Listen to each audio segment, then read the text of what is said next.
Dear غالب نے کہا، کعبہ کس منہ سے جاؤ گے؟ کالم نگار Syed Sardar Ahmed Pirzada, the first blind journalist of Pakistan, APNS best Urdu column award holder, روزنامہ نوائے وقت، مورخہ 15 جون 2018۔ ایک زمانہ تھا جب اس دھرتی پر بسنے والے لوگ سماجی، مذہبی، مشرقی روایات اور وزاداری کے امین تھے۔ یہ اس وقت کی بات ہے جب سب سادہ تھے اور سادگی کو کمزوری یا طعنہ نہیں سمجھا جاتا تھا۔ پھر ہر طرف شعور کی آندھی چلی جس نے سادگی، روایات اور وزاداری کو سوکھے پتے بنا کر اڑا دیا۔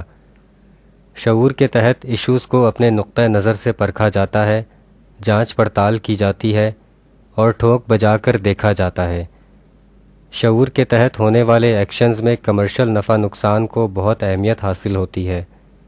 اسی لیے شعور کی چادر اوڑھتے ہی ہمارے ہاں زندگی کے ہر شعبے میں پرانی روایات اور وزاداریوں کو کافی حد تک خیر بات کہہ دیا گیا، کیونکہ ان سے کمرشل نفع نقصان جڑ نہیں سکتا تھا۔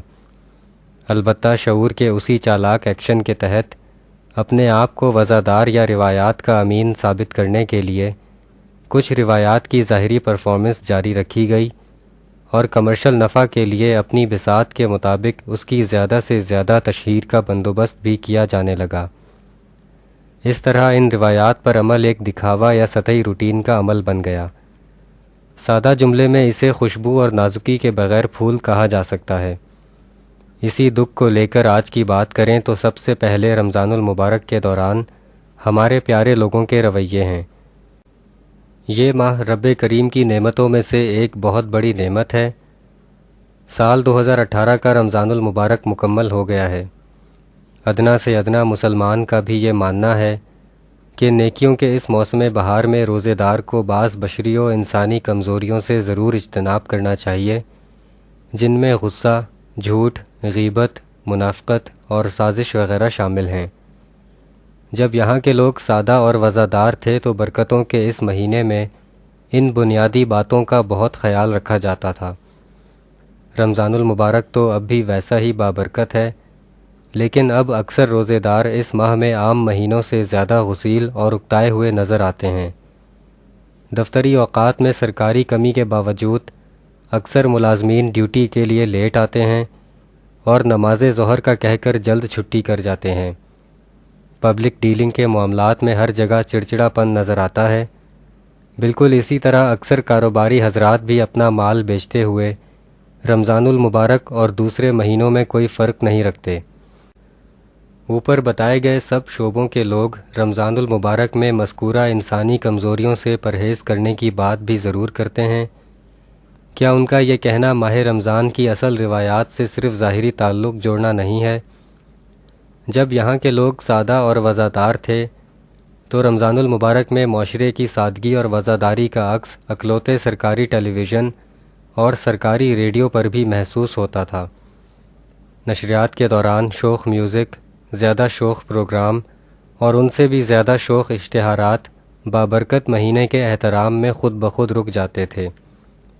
اب جدید تقاضوں کو پورا کرتے لاتعداد چینلز اور ریڈیو اسٹیشنز پروگراموں اور کمرشلز کی دلربا شوخیوں کو ماہ رمضان کے بابرکت ماحول کے آداب کے منافی نہیں سمجھتے، جبکہ انہی چینلز اور ریڈیو اسٹیشنز پر رمضان المبارک کی روایات کی پاسداری کی بات بھی کی جاتی ہے۔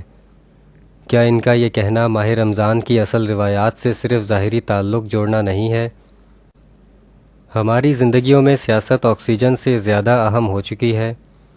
یہ کسی دشمن کی حرکت ہے یا ہمارے ذہنی دیوالیہ پن کی نشانی، یہ ایک الگ بات ہے۔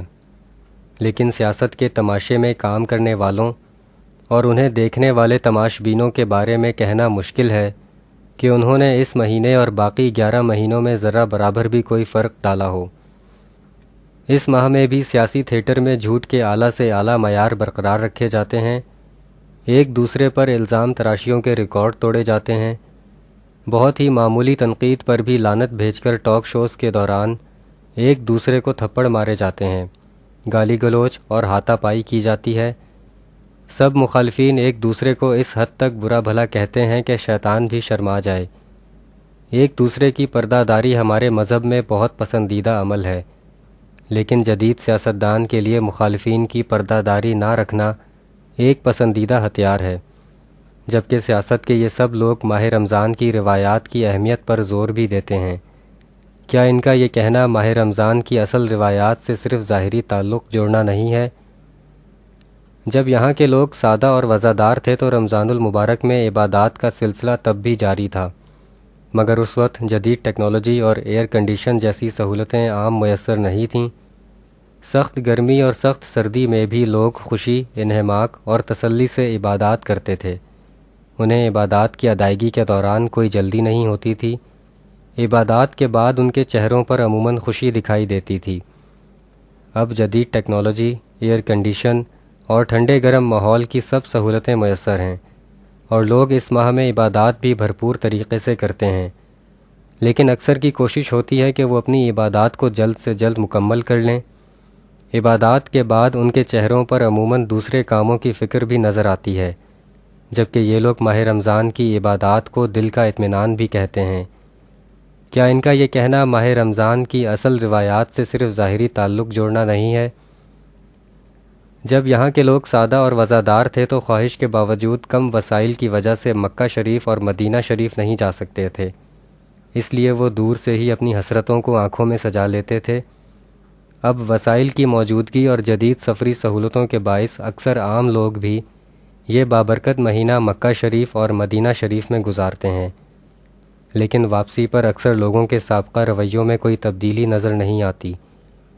مدینہ شریف کی بابرکت گلیوں میں ننگے پاؤں پھرنا عظیم ولیوں اور نیک لوگوں کی آرزو ہوتی تھی۔ اب ان گلیوں میں جوتے نہ پہن کر تشہیر کے لیے ننگے پاؤں ہونے کی ویڈیو بنوائی جاتی ہے۔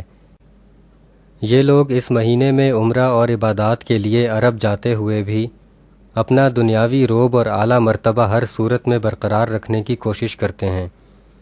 یہ لوگ بھی رمضان المبارک کی اہمیت اور برکات پر خوب بڑھ چڑھ کر بات کرتے ہیں۔ کیا ان کا یہ کہنا ماہ رمضان کی اصل روایات سے صرف ظاہری تعلق جوڑنا نہیں ہے؟ کیا سادگی سمجھداری نہیں تھی؟ کیا باشعور ہونے کے لیے ہر معاملے میں نفع نقصان اور تشہیر کا حساب کتاب رکھنا ضروری ہے؟ اللہ پاک اپنے فضل سے نبی پاک صلی اللہ علیہ وآلہ وسلم کے صدقے ہمیں معاف فرمائے، آمین۔ ڈیر غالب نے صدیوں پہلے کہا تھا کہ کعبہ کس منہ سے جاؤ گے غالب، شرم تم کو مگر نہیں آتی۔ شکریہ، دی اینڈ۔